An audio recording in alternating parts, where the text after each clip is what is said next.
I've always believed in giving back. And I owe the University of South Carolina, even though I got a free ride when I was there thanks to football. But there's much more that I learned that I could never repay.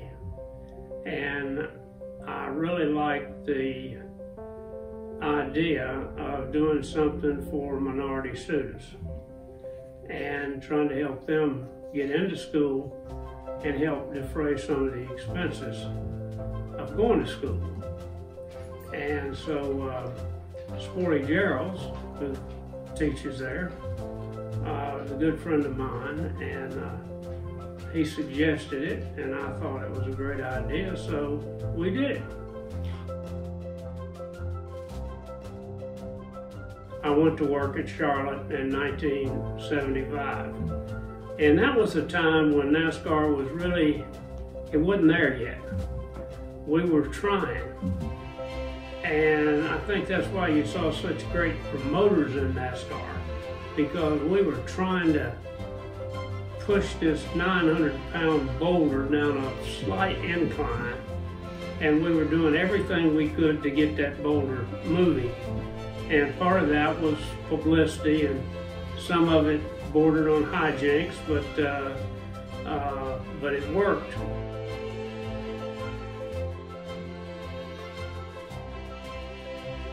Jim was a wonderful person. He was a good football player. He was a great force in the growth of NASCAR. And he and I came up during that huge spurt of growth at NASCAR. And I think both of us had a little something to do with that growth. And we were many times on the opposite side of the field, so to speak.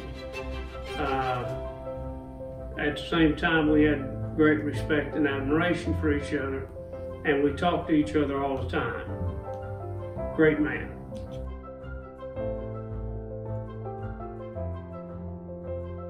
Well, John Lasseter, who's the new Walt Disney, was running Pixar at the time.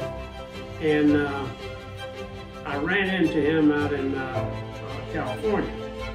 And he told me he wanted to make an animated racing movie. And would I help him? I said, sure.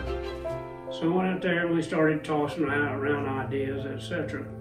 But this one guy said, you know, we got some good characters in here, but we don't have anybody from Texas. And John said, you're right, we need a Tex, which obviously is a Cadillac with a bullhorn on the hood. And so the guy said, well, we need somebody with a Texas accent. And John says, you're just sitting right there, it's Humpy.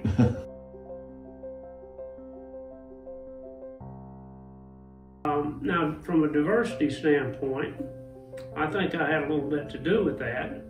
I was the first person to bring a woman into NASCAR, Janet Guthrie, on a big-time basis. She ran the 676 and broke the barrier for a female. And everybody said, well, she'll never last. It's 600 miles, it's in the heat, etc. Well, she finished 15th. I was the one that got Bubba Wallace started in a car I invented called the Bandolero, just as a little kid.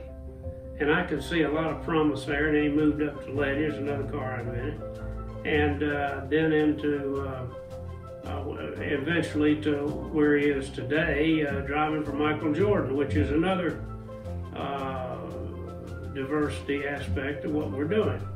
So I think that you know, we're all one people. It doesn't matter.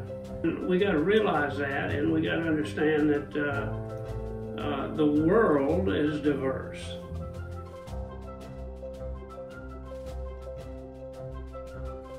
So you got to be willing to work hard. I think hard work is essential to success. There is no shortcut to success. It's hard work. And it's going beyond the call of duty. When you're going beyond the call of duty, that's when your passion hits you. You just love it. And when you love what you're doing, it doesn't make it work anymore. It makes it fun.